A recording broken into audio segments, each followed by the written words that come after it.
Greetings. This is our ethics case group 28, and our project is over Forever 21 and Nike and the result of the sweatshop industry. Hi, my name is Tommy Deep. I'm the designated group leader. I was in charge of making sure our progress was tracked correctly and everybody was working. And I was also a part of the Forever 21 research team with Rocio. I'm a freshman considering finance. Hi, my name is Cena Patel. I'm a sophomore at the University of Houston and a marketing major. My role for this project was the graphic display lead, and with that role, I was able to collect all the information that we gathered and put it onto a Google slide to create a visual for both the judges and presenters. Okay, I'm Rocio Otero, the external communicator, and I also help Tommy with Forever 21's research, and I am a sophomore considering management. Hi, my name is Larson I'm the lead writer and also proofreader of our project. I worked on the Nike research along with Sienna, and I am a junior considering sales. Hi, I'm Rachel.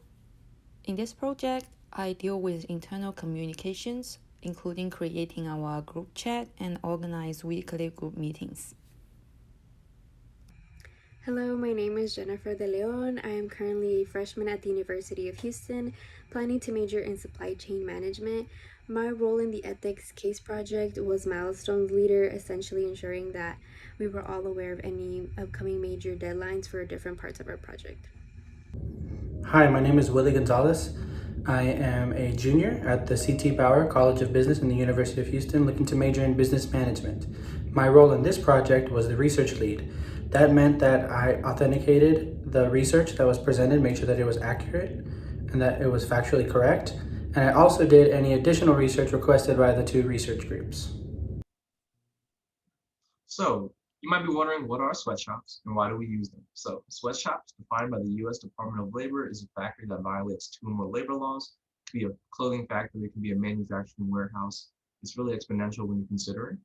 And some descriptions that you might hear from a sweatshop is it's got unreasonable hours.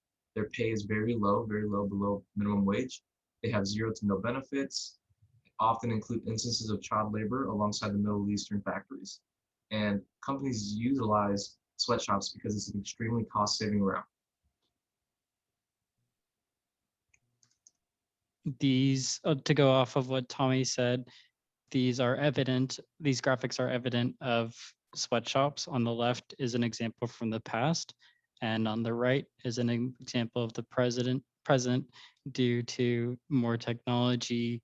They are also wearing face coverings for the coronavirus, and which simplifies that sweatshops are still happening today. Okay, so Forever 21 is known for their trendy and affordable clothing. However, when it comes to the pay, when it for labor, it's it usually ranges below the minimum wage.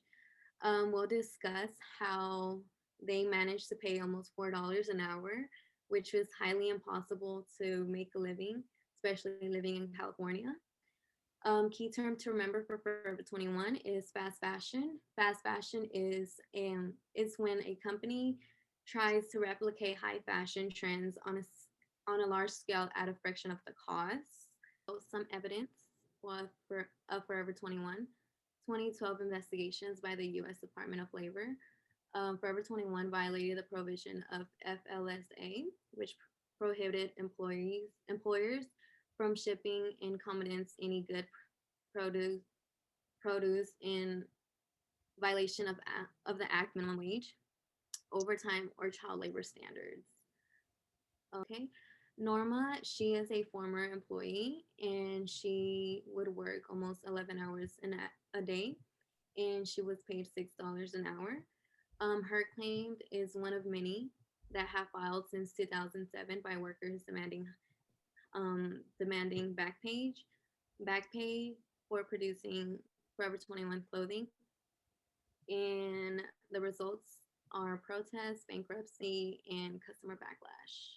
Yeah, so some alternatives that we believe that Forever 21 could execute is one, they can create an HR department in order to improve the lives and the working conditions of the workers, such as cleaning up the buildings, making it sanitary, and giving the workers better hours. This will subdue some of the uproar that the company is facing while they work on solving the primary matter. Forever 21 can also publicly address and assure the public that they're making strides to improve their brand by treating their workers more ethically. We believe this will improve their image amongst the community. And finally, they can increase the minimum wage of their workers and audit their factories to ensure that everyone is being treated ethically and that their standards are still held high.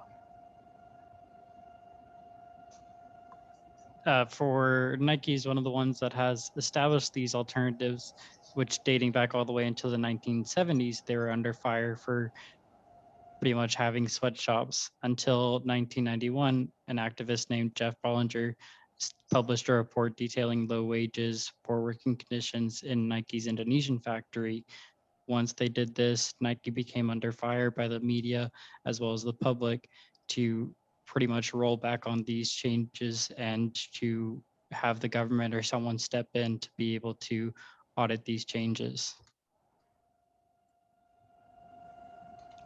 Briefing on Nike and how its situation is adaptable to Forever 21's current dilemma. The government can possibly step in to regulate Forever 21. Forever 21 could kind of take a page out of what Nike did. I'd like to point down to the little cartoon. It shows an average everyday consumer who bought the $150 shoes versus the person in a sweatshop in Indonesia who actually had to spend all the time, hard work, getting next to nothing pay, making those shoes that we as consumers buy every day. So in closing, our recommendation is that we strongly argue that the use of sweatshops is an extremely potent case where the ethical dilemmas and values should have been implemented before choosing capital gains. While Forever 21 has taken the fall for the unethical decisions, we believe that they can still better themselves by taking an example from Nike and choosing to weigh the alternatives over the capital gains. Yeah, this is our Works Cited page, and thank you for coming to our project. Thank you. More.